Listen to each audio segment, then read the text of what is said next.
I hear the flight attendant phrase a lot more right now. Please apply your own mask before attending to a child. Mm. Um, does that apply here? Yeah, absolutely. When you think about that, let's just go back to the emotions chart. Like we talked about emotion recognition in students. So we know that when students can recognize their emotion, angry, happy, silly, sad, mad, whatever it may be, it gives them the capacity to manage that emotion. We say in Friendzy, you have to name it to tame it. And so what's really important is we want that for our students.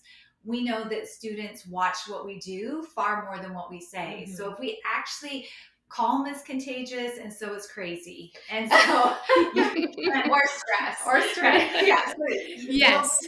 what we model is what we're going to see reflected in our students. And so this daily check-in tool that we utilize and that's widely available helps us as educators do the same thing to check in with how I'm feeling. Am I hungry? Am I angry? Am I lonely? Am I tired? And if so, I need to halt and I need to address those things. I need to go to bed earlier. I need to go for a walk. I need to make sure that I pack a healthy lunch.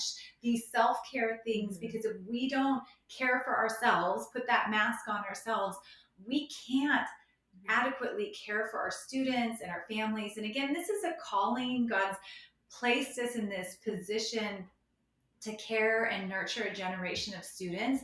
And in order to be able to sustain that and keep going, it does absolutely have to start with us.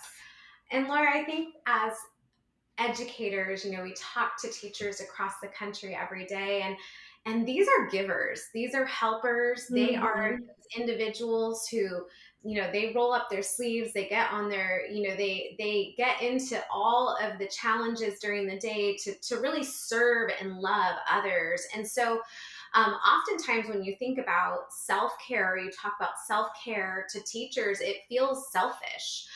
They equate self-care with being selfish. And yet we know that in order for teachers to continue to pour out, because before COVID, teaching was the second most stressful career in the United States next to a surgery nurse. And so for teachers to continue to pour out, they have to be poured in.